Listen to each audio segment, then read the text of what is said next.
Where the Wild Things Are is my next favorite. Giles singing at the coffee house is so awesome. I think that was pretty funny. And it's also kind of fun to see Buffy and Riley are the ones that are in danger of dying, and it's the rest of the Scooby Gang that comes to the rescue and saves them. The Yoko Factor is my last favorite. Shocker, this is a favorite because David Boreanaz guest stars again.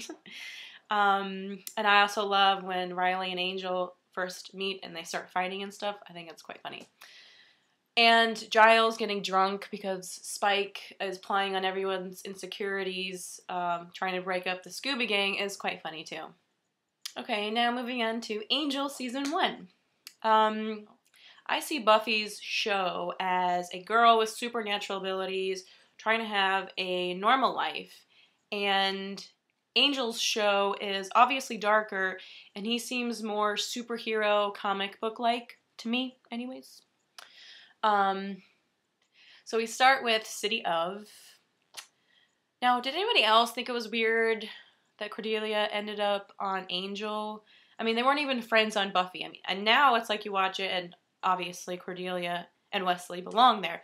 But, I don't know. It just, at first, I was like, why Cordelia? I mean, of all the people. I mean, I get it because it actually made Angel better to have some more Sunnydale people there, but it was just weird to me at first. So in City of, the guy, Josh Holloway from Lost, is in this episode. Like one of the first vampires that Angel encounters and kills, which is kind of funny. I also really like that shot where with Angel's coat, like he turns and he walks away. He kind of like looks at like a superhero as he's walking away. It's at the end of the opening credits. Oh yeah, and Cordelia runs into Angel at this party, and then by the end of it, she's in danger, because what else is new with Cordelia? And Angel ends up saving her, which kind of starts their friendship and her working for him. Lonely Hearts is next. Angel meets that lame-ass cop Kate. Oh, I can't stand her. I don't think that she's the best actress, and she's just quite annoying. In the Dark is next, which I like this episode. Spike shows up to get that gem ring that makes vampires invincible from Angel. I don't think Angel should have destroyed the ring. Obviously, he could have used it every now and then. He didn't have to wear it all the time. I Fall to Pieces is next. That was a really creepy episode. The guy with all of his parts falling apart. Oh, God. Room with a View. This episode is kind of creepy also. I mean, well, first, you are kind of bringing Cordelia down off her high horse, which I think is the whole point, is trying to make her not as Cordelia as she was on Buffy, you know, which is a good thing. The fact that that mom, who's the ghost, killed her own son, that was really creepy. And buried him in the wall or whatever. Oh, Heroes, good episode. Doyle sacrifices himself. I mean, I know that was the plan the whole time with his character, but I love Doyle, and I did not want to see him leave. I mean, I read online he was actually supposed to leave in episode 5, Room with a View, but because people liked him so much, Joss and the other producers kept him until Hero. It was so sad, because I love Doyle. In Parting Gifts, Wesley comes on. I'm glad that he came on Angel because it seemed like the show needed that Giles-type watcher, you know, character. Somnambulist, Jeremy Renner guest stars. I love that dance that Angel does in the beginning. It is so funny.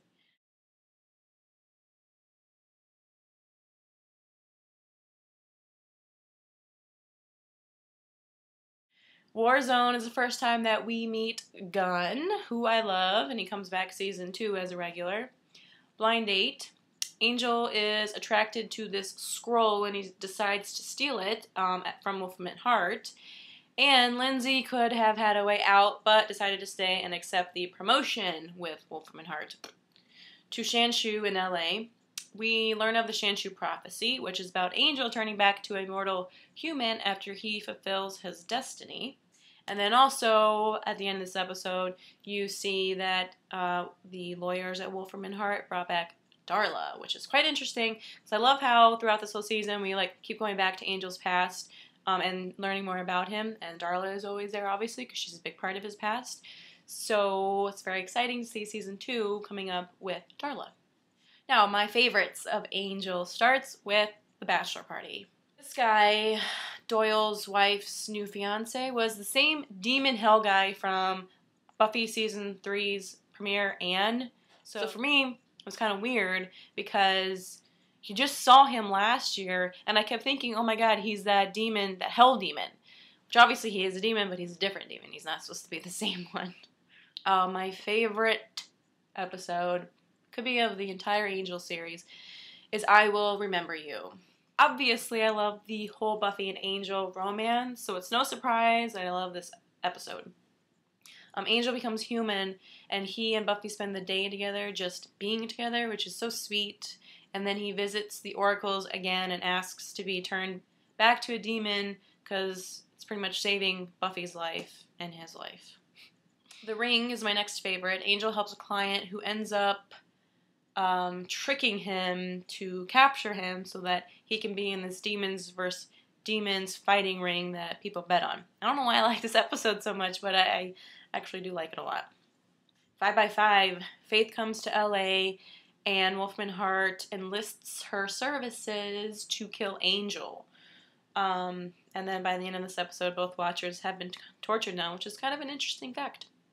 Sanctuary is my next favorite. Like I've said before, I love Buffy and Angel and any kind of scene together. Both shows are so much better when these two people are acting together.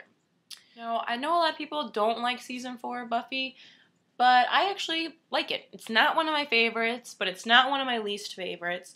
And I know a lot of people don't like Riley, but I actually like him, and I especially like him for Buffy because he's like a normal guy, at least in this season, and I just like them together. I really like Angel season 1. This is probably one of my favorites. After I watch this whole series again, then I'll list my favorites in order. But I definitely like this season because it's like Angel's starting out, trying to figure out how he can help people. We have Doyle, who I love, and then Wesley I also love. And this is the season with the most crossovers, which to me I would have liked to seen it every single year. Now again, I'm not sure if these shows are supposed to be shown in widescreen or not, so I can't help but notice some things that you're not supposed to see, and so I take the screenshot to share them with you because I find it interesting or kind of fun to see things that you're not supposed to see. So here's all the things you're not supposed to see.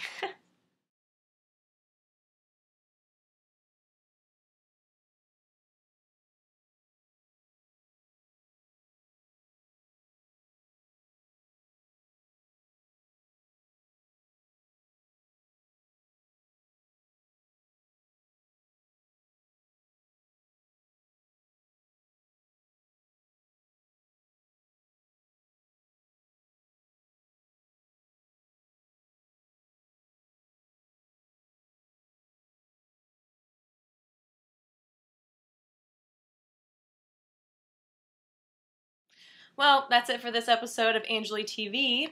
Those were my reviews for Buffy the Vampire Slayer Season 4 and Angel Season 1. Stay tuned for my next reviews, which will be Buffy Season 5 and Angel Season 2. I'm Anjuli Velazquez, and I'll see you in the next video.